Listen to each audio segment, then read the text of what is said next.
afternoon, everyone. My name is Ashley Alexandra Garcia. I am a ACE and McNair student and founder of and president of the Mexican Student Association here at John Jay. I am pleased to open today's conversation between Majority Leader Andrea Stewart's cousins of the New York State Senate and President Karol Mason in honor of Black History Month.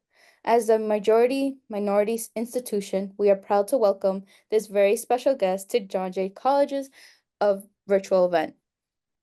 Leader Stewart's Cousins has passionately served in public office since 1995, and she is now the first woman and African American woman to serve as Majority Leader and President of Pro Tempore of New York State Senate. In this role, she directs and guides the business of the Senate, influences legislation and state budget, and more, which I know we will hear about.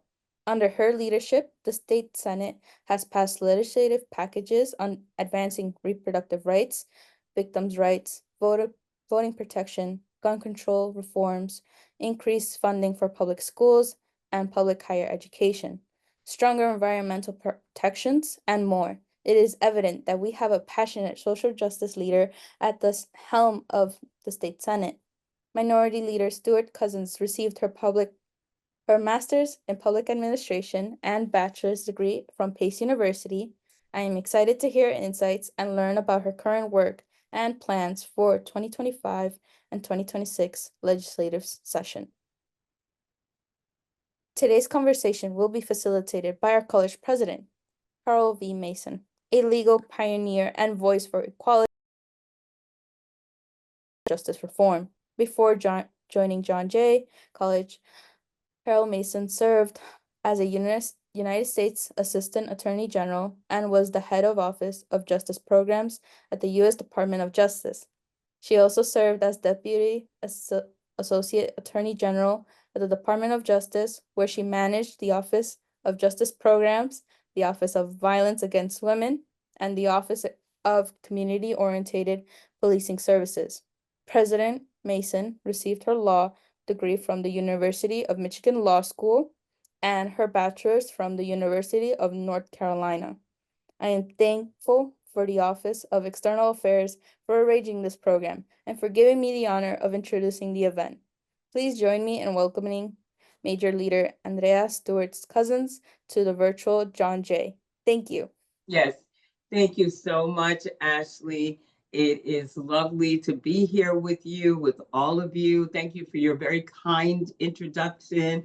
And I can't wait to see what the future holds for you and for so many of the students of John Jay. And of course, a special thank you to your president, who is a history maker, a Black history maker, a woman's history maker in her own right.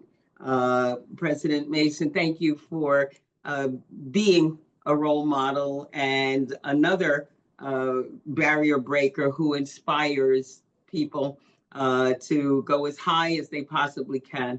And we all know that education is the key to that.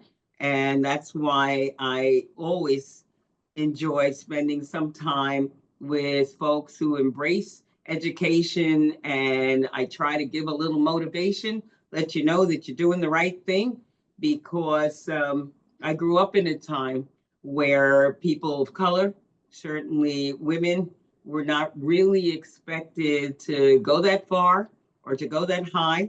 Not that long ago, growing up in New York, when I went to the guidance counselor, when my parents took my brother and I to the guidance counselor, my parents were told not to worry about me going to college. You know, it would be a bad investment, because the expectation for women and people of color was just so very, very low. And it was the civil rights era where I grew up in. It was people advocating for justice and rights and equality, people emphasizing voting and the increased economic opportunities, access to jobs, access to labor unions, all of the things that we know today as being part of what life contains were not part or certain you know, 40 years ago.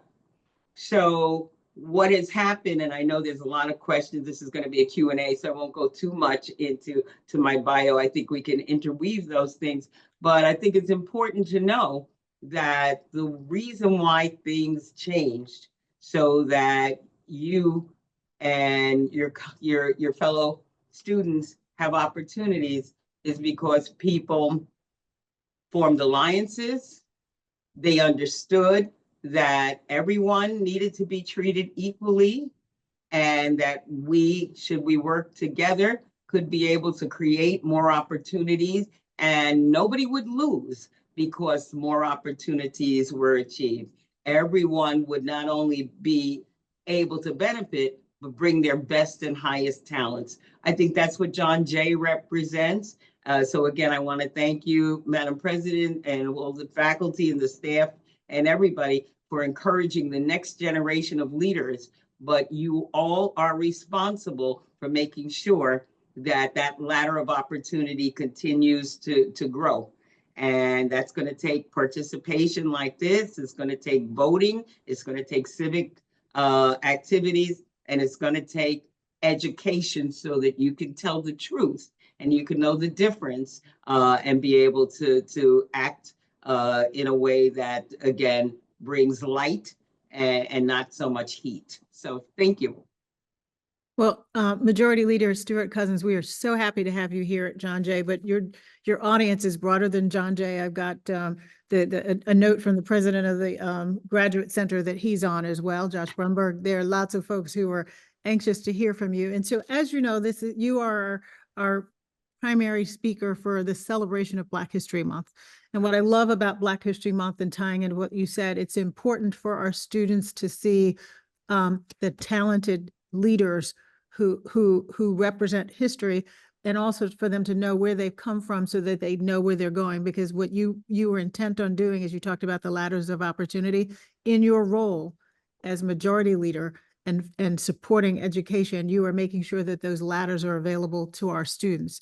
So you gave a little taste of your history. I've had an advantage of hearing more of it, but I'd love for you to, I'm going to ask it this way because then it'll tell the students how CUNY impacted your life. Well, again, to begin with, I'm in this role, and there was no way that I ever thought that I would be in government. I never thought of running for office. In fact, I had a phobia about speaking in front of people. So I say that because I know a lot of people have a fear of public speaking. And the reality is that just because you're afraid now doesn't mean that you'll be afraid, 10 years from now or 20 years from now. But like everything else, it takes work. So as I said very briefly, I grew up in New York City.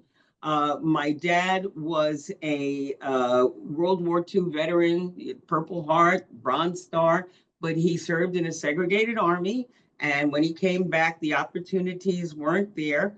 My mom was very, very talented. She would have adored you, President Mason. She would have loved to have been a lawyer. But again, the opportunities back then did not exist for her. But she was very, very talented in terms of being a typist, a stenographer. She typed 100 words a minute. But again, she was not able to get a job in corporate America because they did not hire Black people. So her opportunities came from working in government in New York City. She actually became the head of the steno pool. Your students may not know what stenography is, but it's shorthand. It used to be the way people took quick notes, and she became the head of that particular organization for the Corporation Council of New York City. And she was able to get that job because civil service tests allowed her to do that.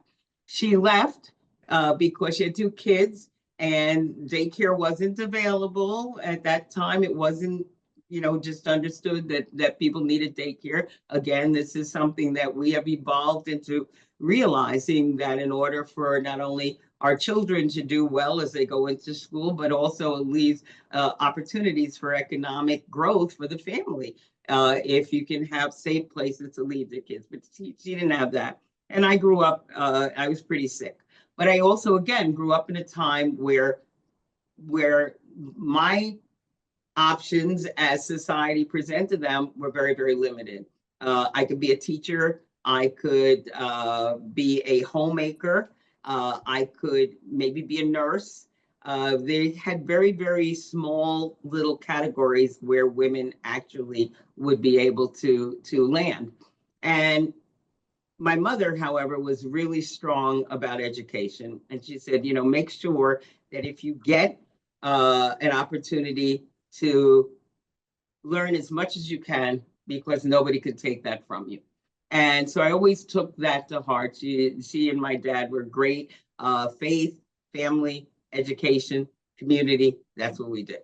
So ultimately, I wanted to do something, but I had a child to support. I was a young mother. I was 19 when I had my son, and I went to work for the Bell system. And again, at that time, women were only either in the business office or they were operators. That was it. Turned out that there was a class action lawsuit against the Bell system at that time, saying that women were not being able to be promoted, people of color were not being able to be promoted, and I was the beneficiary of that. And I was able to get promoted. I went into sales and marketing, and that's after a slew of tests. You couldn't just go there. You had to qualify. And that's when people tell you about DEI, you know, the reality is that people were not allowed in so many of these spaces and so many of these places, that the reason why affirmative action took place, the reason why diversity, equity, inclusion takes place is because people were barred from a lot of the halls of power and the seats of power. And it was no different in the 70s and 80s when I was in the Bell system. And so there was a class action lawsuit that happened, which allowed me and others to be promoted, but there were only a few at a time that could get promoted. And then ultimately, the Bell system broke up. They found it was a monopoly, and at that point, they didn't like monopolies. It broke up. I went to work at AT&T, and AT&T found itself with too many employees. I took a buyout, and I was able to go back to school and continue my education. My first love had always been journalism. And I then also had marketing. So I had two concentrations, journalism and marketing. And during the process, I was able to get a job as a print journalist before I graduated, and ultimately wound up, having a wonderful. I loved being a journalist, but I also had gotten married, and by this time I had 3 kids, and being a journalist was no longer going to work for their schedule and the needs of the family. So I had a very, very wise person suggest that I teach.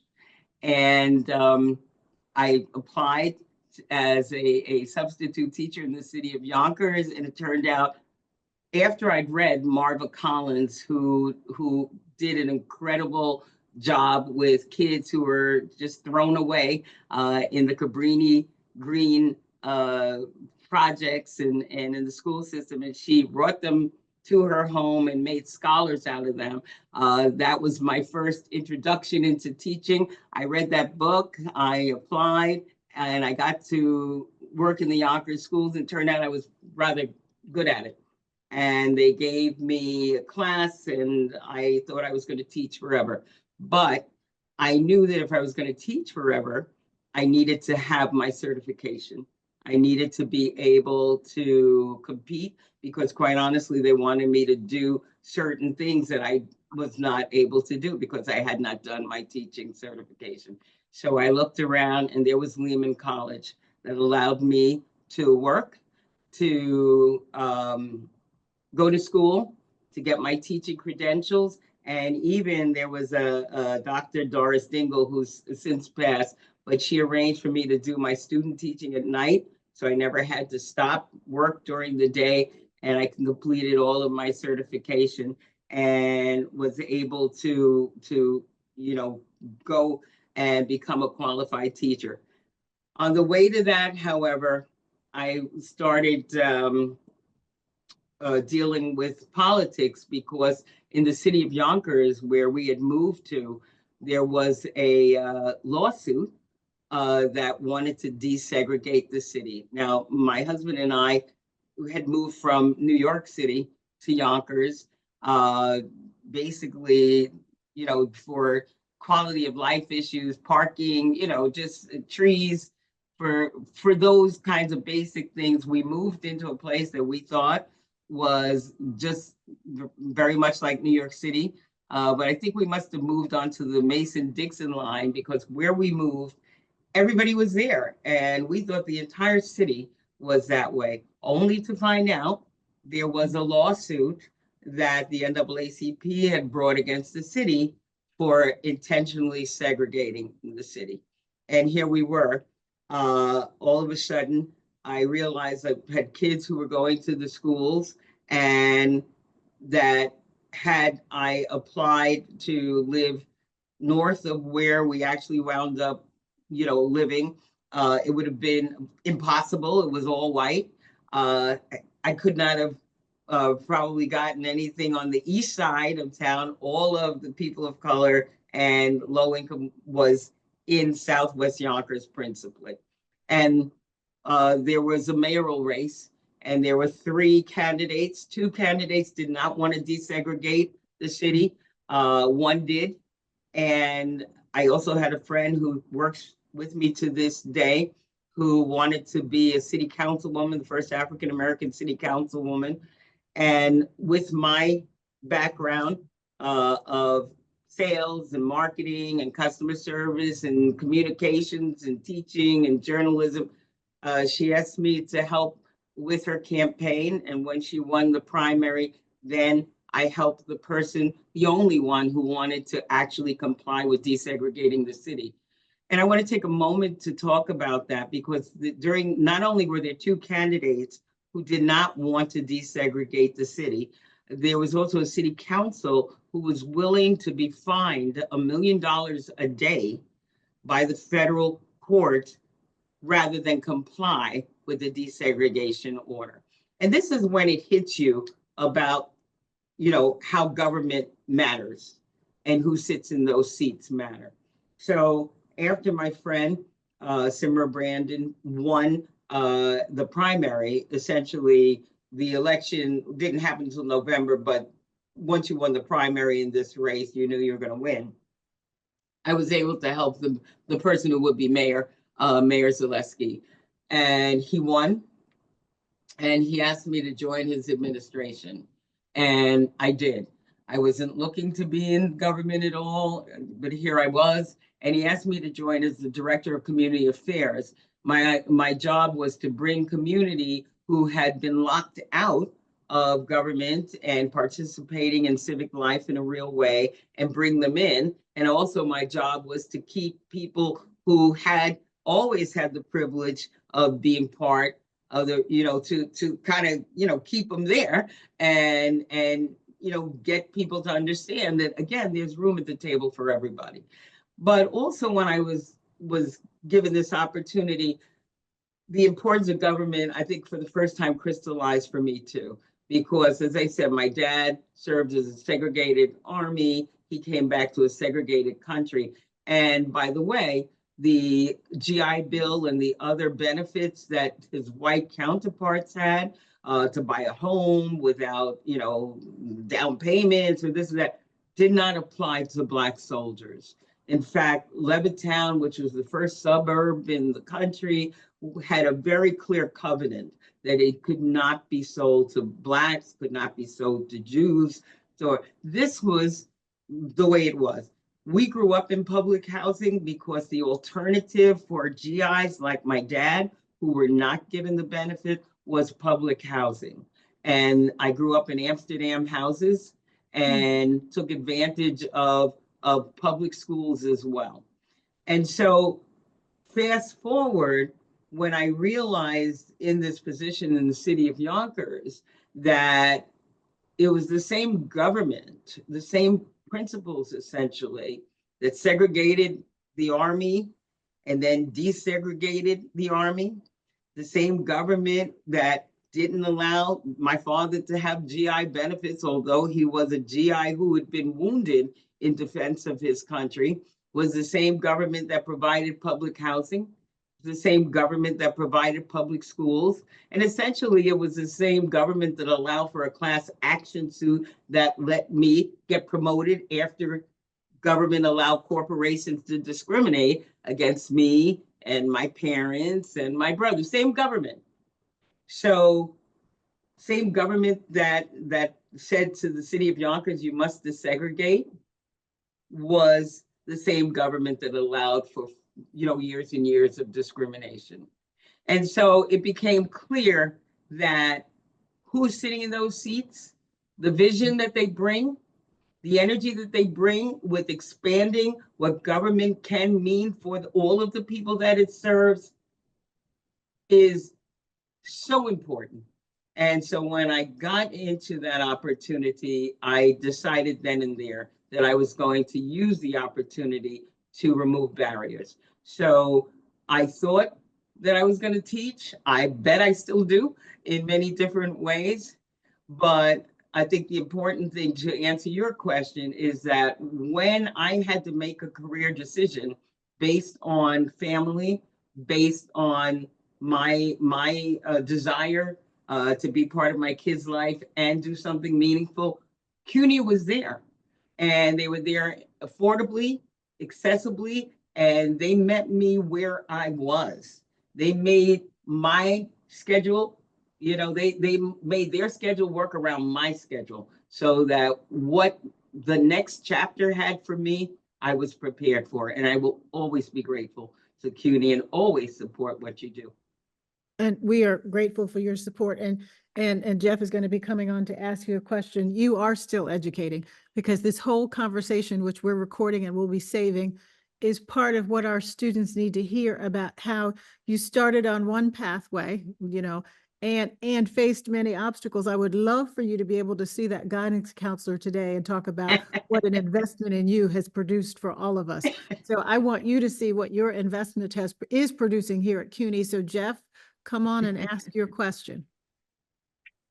Thank you, President Mason. Hi, everyone, and hi, Majority Leader Stewart Cousins.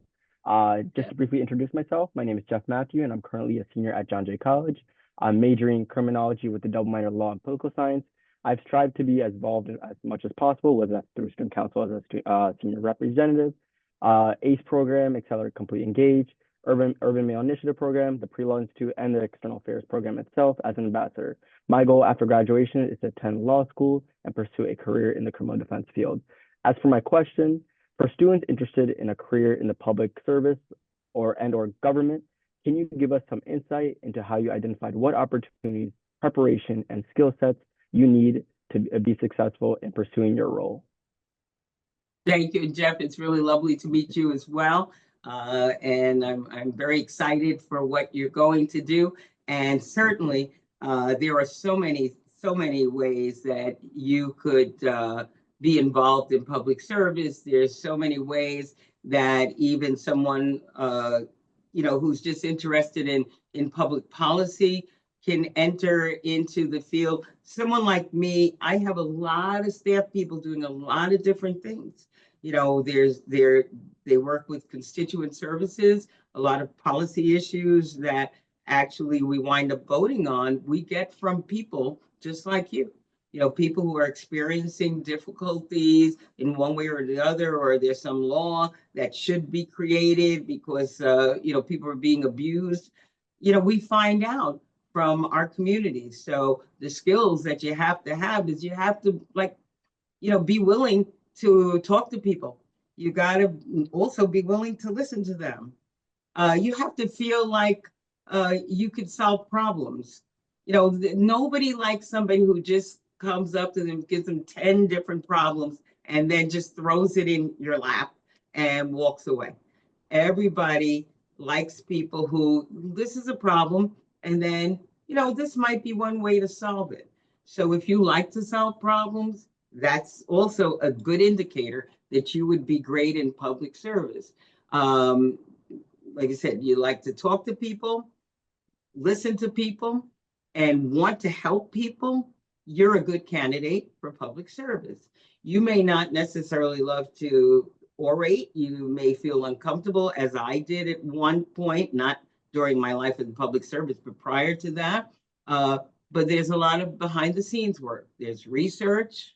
There are a lot of things to help someone like me prepare to meet different constituencies, and there are like lawyers that help us write bills. So sometimes legislators have an idea for a bill, but it has to be written in a certain way in order for it to actually pass muster, if it should be challenged, etc. So there are so many ways, but definitely the most important thing, as far as I'm concerned, is have an open mind, an open heart, and like people and want to help them. Thank you so much. Thank you Really very appreciate much. it. Jeff will be back later. Ashley's going to come on and ask a question. While she's coming on, I want to make sure that the audience hears this pathway you took to where you are and how all of the skills that you may not have seen for That's being right. teaching, the diplomatic skills you developed in marketing and communications, how they're all coming together as majority leader. That's Because right. I think you would say that it's like you're like a conductor conducting all this business to try to get everybody on the same page. So Ashley is another example of the fruit of your investment and the fruit of your labor. So Ashley, it's yours. Thank you, and thank you once again for having me here. My question is, as a school with many migrant students and children of migrants, what legislative measures are the state Senate considering for migrants here in New York State?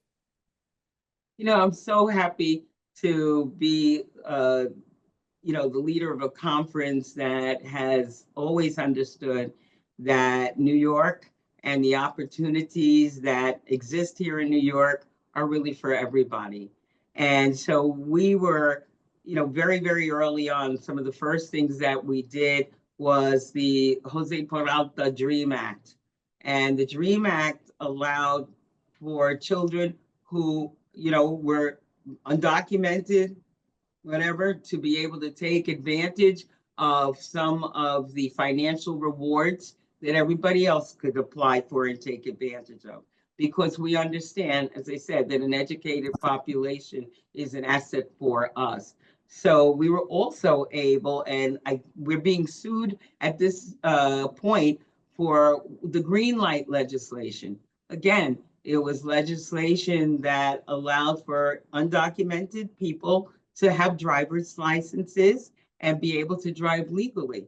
Because before I became leader, and our majority became leader, it was a huge dispute and a huge problem.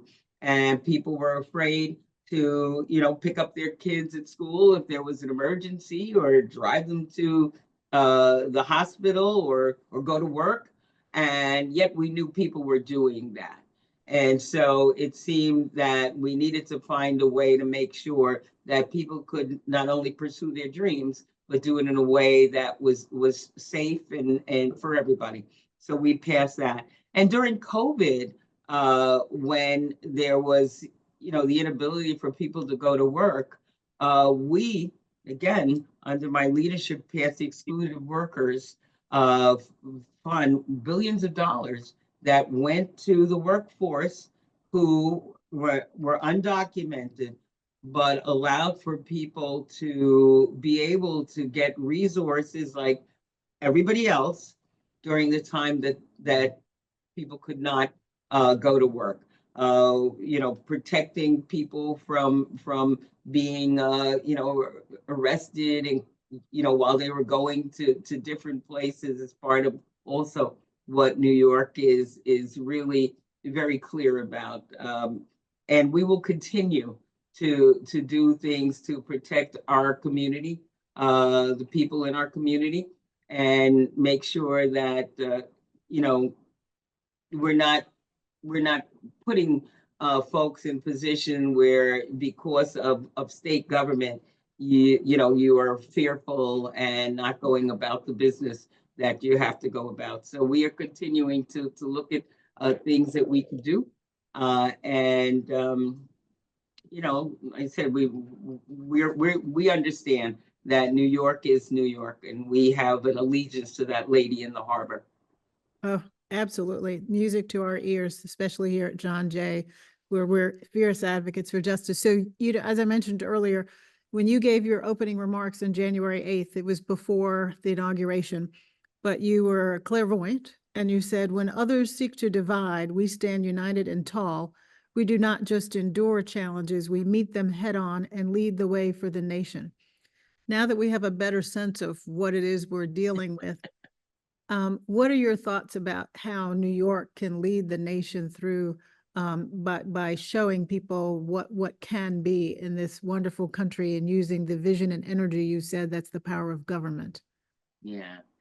Well, we are standing up every chance we get. I mean, just with the reproductive health situation, and we've passed legislation just recently now, which allows for providers to put their name in general on packages as opposed to having to put a specific person, because now we're under a government situation where specific persons are all of a sudden criminalized, because if you're a doctor, you're actually treating patients.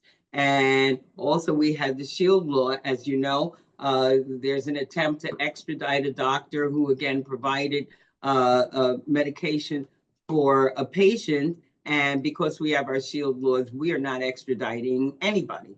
So, I mean, it's unfortunately, we don't know what's going to hit us from day to day, but we do, stand up. We try and anticipate what's going to happen. But the reality is that we all have a responsibility to protect our rights and to seek justice. And that is what we will continue to do. Right now, we're involved in the budget process, and that in and of itself is an exercise in trying to stand up. And the governor has presented a $252 billion budget, and part of that assumes money that the federal government would normally give us for education, for healthcare, for the environment, housing, infrastructure, and everything's just uncertain. We don't know.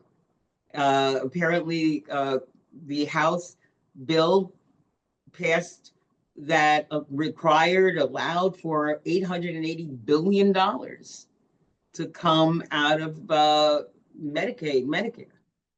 So how does that impact us? It's going to be difficult. So, the leadership will have to be also in prioritizing what money we actually do have and trying to put it in places where we know people will be able to benefit even if the federal government pulls back. But can we obviously put everything back? Can we fix everything that may be jeopardized by government retrenching in ways that they are responsible for? No, we can't cover everything, but our leadership will be in our priorities, and our priorities will always be to bring the most service we can to the people of New York, and always with a mind towards our most vulnerable residents, because that's what government's supposed to do. And we are so appreciative that higher education is on that priority list. Absolutely. Know that Absolutely. that we're the economic drivers of moving families into the middle class institutions like CUNY. So in the chat, I've got some questions, and then Jeff, I'm going to come back to you after this. I'm synthesizing the question for those in the chat, wondering why I didn't ask it specifically like it's written. Our students are, the majority of our students are Black and brown. and they're feeling under siege right now. You have lived through these times before. What advice would you give them about how to navigate these spaces, and how to use their education in a way to help them navigate these spaces? Well, first of all, I want to tell them they're not alone. I think that everybody feels under siege because I think in many ways we are. But conversations like this hopefully reaffirms your self-worth. You have to believe in yourself, and you have to believe that you have something to contribute, because you do. And the fact that there are people who are ignorant, people who would wish that you wouldn't be as powerful and as brilliant as you are in some important places, does not mean that your light is dimmed in any way, shape, or form. And you have to know that. And again, you have to know that we've been here before. And we have, as a community, as humanity, risen above those forces that would keep us down. And people have risen above those forces with far less than we have, far less in the way of resources, far less in the way of education, far less in the way of community. So we have to be prepared to, yes, fight this the way our ancestors fought, the way those who saw a bigger vision for us fought, but we have to also know that we're going to win this fight if we manage to stay together and keep our eyes focused on actually a better society for everybody. And so don't be afraid. It's not comfortable. It's sad that we are back in a place where people feel that they can do anything or say anything and belittle people, marginalize people, demonize people. But again, it has happened before, and I believe that we as a community will rise above it. And I mean a community, I mean all of us will rise above it. And I think our challenge is always to remember where we came from so that we do not continue to repeat it. There's always that feeling that somebody should be less than somebody else. I don't think we can afford any of that anymore. We have to be able to lock arms and say that we can all, there's room at the table for everybody. Let's everybody do the best we can to bring us all up. And I think that's what's gonna help us succeed. And know what's important.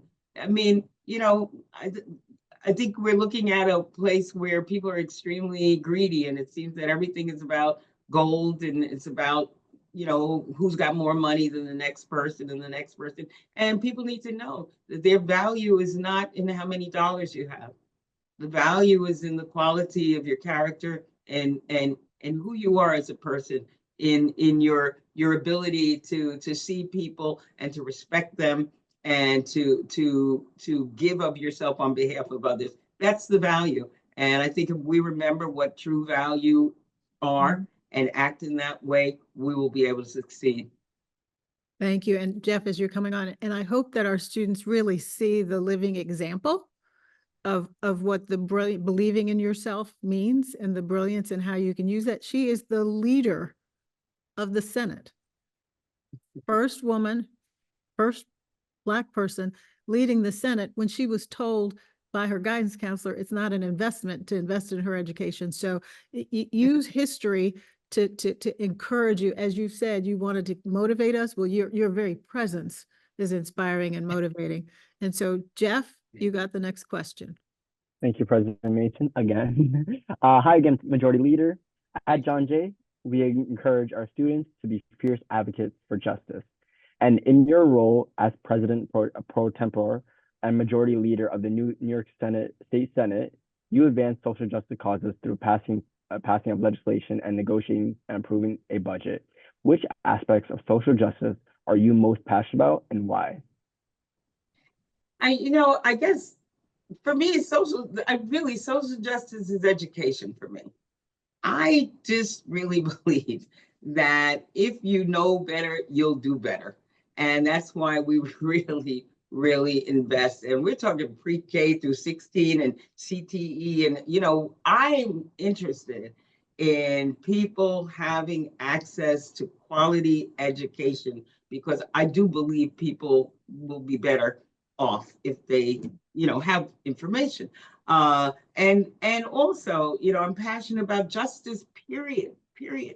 Because I said I grew up, in times where people, were oppressed in so many different ways, whether it was housing, whether it was healthcare, whether it was voting, whether it was, how the criminal justice system treats some people as opposed to other people. We've seen so many, at least I've had the ability to see so many different ways that the system can play out for people.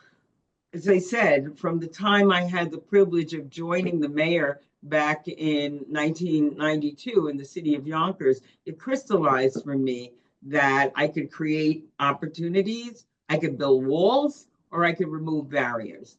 And so what I really tried to focus on is removing barriers to justice, removing barriers to education, removing barriers to housing, removing barriers to equality. I authored the human rights laws in Westchester County when I was a county legislator. Yeah, I just am passionate about people being able to have an opportunity to be their best selves and removing barriers that prevent that. Thank you so Thank much. you. Thank you, Jeff and Ashley. Thank you. So you mentioned that you're in budget season. No, I'm not going to Yeah. ask you for money. What I want to know is how our community and how our students and our alumni can support you in advancing the priorities that you've just articulated. What can we do to support you? Well, I think you have done a great job of making sure your students are given the opportunity to experience civic engagement in myriad ways. Inviting me to a chat like this is as important as bringing them up for the caucus weekend or SOMOS, making sure that they understand that they have agency, coming up on lobby days as you do, bringing folks up to talk about whether it's a HEOP or CSTEP or what. There's so many different, sorry, so many different avenues that you have taken to make sure that young people are engaged. And so I think continuing to encourage them to speak up on behalf of CUNY, to always exhibit what they've learned, and continuing to show up these spaces really impresses us as legislators.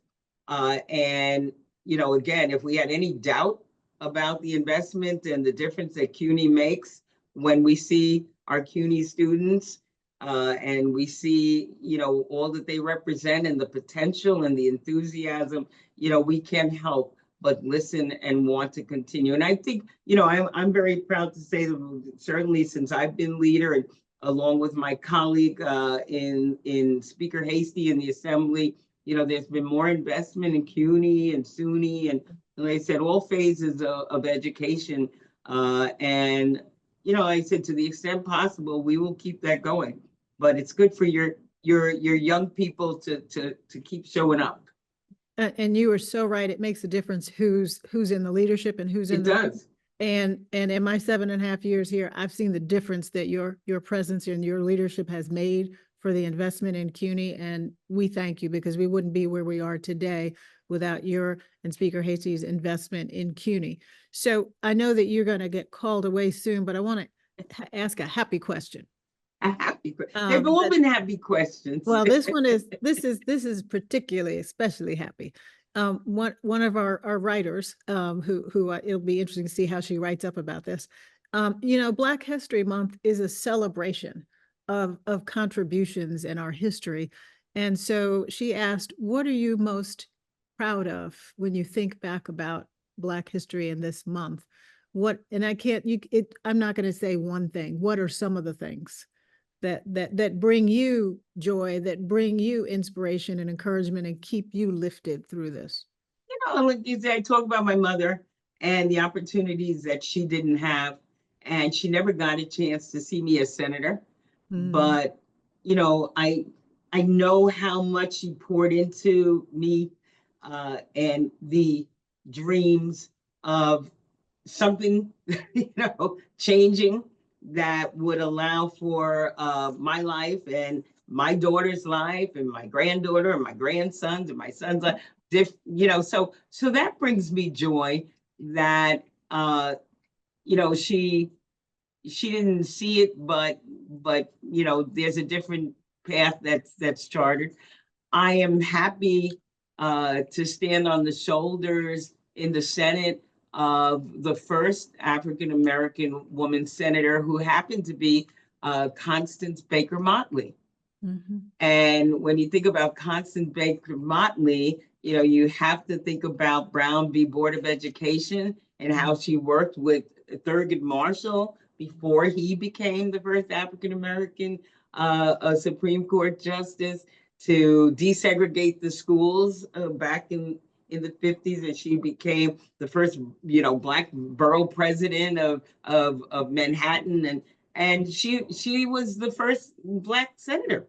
So there's so much joy, there's so much understanding that just because it looks a certain way doesn't mean it's always going to be a certain way, and that each and every one of us can contribute to, we're all making history every day in our own little way. So, make history that's good. Make yourself a legacy that's going to be enduring and something that you're going to be proud of. So I'm very, very proud of how far we've come. But of course, again, I know because I've had the opportunity to see before, I'm living during, I want to make sure that after is filled with as much promise and as much progress as we've been able to see. But I also know that is our responsibility. So having conversations like this, so people can say, oh, I didn't know that, or maybe look into that a little bit further, so that you know that this road is not easy, but it's extremely rewarding, and it actually is a pathway that people have taken with far less tools, and you can do this. So just buckle up, and I'm glad you mentioned joy, because I think doing it with joy, doing it with a positive attitude, as opposed to, this is so bad, or it's going to be, it's bad. I'm not saying it's not bad, but you can have joy doing it because you've got a spirit that can overcome anything that is trying to keep you down. Oh, I mean, I don't know about the rest of you, but I needed to hear that. And I love the way that you made sure we know the full history. I always think of Constance Baker Motley as the first Black woman federal judge, but it was walking down the streets of New York with, how they put the information on the That's poll, right. that I realized that she was the first Black woman to be the Manhattan Borough president. I had no idea. And so Yes. it's important that we preserve this history, and that our students and our young people know it, so they know what they can be. Now, That's right. I didn't prepare you for this question, because you didn't need preparation for any of these questions. But if you were, because this is your closing, what do you already given us a lot of inspiration, but one of the things, if you were dreaming about what it is you think we can be, if we were to use a phrase someone here uses, dreaming without restraint, what would things look like? I think it would look like what Dr. King saw, the beloved community, with everybody thriving without finding focusing on people whatever that is irrelevant, and just really nurturing our children, nurturing our elders, respecting and remembering the value that they brought before us, and just really creating a world that allows for people to enjoy each other, who they are, and finding a way to build build in ways that, again, are sustainable, ways that respects our planet, respects each other, respects our abilities, has access to education, healthcare, food. There are so many things that we are struggling to make sure people have, that I, in the beloved community, would love to not have to worry about. I'd love to worry. This where we're talking about school meals for kids. Nobody should be hungry in America. So, I dream big, but because I have to also live in reality, and I have an opportunity to feed dreams every day. I just dream of a time where the things that we're thinking about maybe more than how we're going to feed ourselves is, what major am I really going to have? What's part of law do I really want to really excel in? Just those kinds of things. But it's going to take a while, and it's going to take all of us. And that's the beauty of having these young people hear this, because they are our future. And Yes. so thank you for giving us a roadmap. I love that phrase, an opportunity that in your role, you have the opportunity to feed dreams.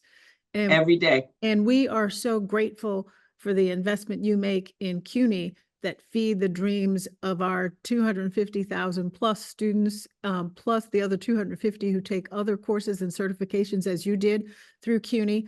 So thank you for feeding our dreams, and thank you for giving us a roadmap of what it is we ought to be working towards. So I hope all the folks on this call heard your marching orders of what community we're trying to create. And thank you for your inspiration, your leadership, and your commitment to our communities.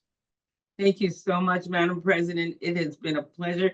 And again, we do internships. I actually have an intern from Jewel Rodriguez, and that's other ways for people to be involved as well. So, believe me, everybody has a role to play in this. So just play it, and play it with joy. Thank you. And I think we hit your mark right at 5:30. Yeah. Thank you so much. And we really appreciate the time you gave us, because we know you're busy. So thank you. Special thanks to Jeff and Ashley as well. Yes, thank you.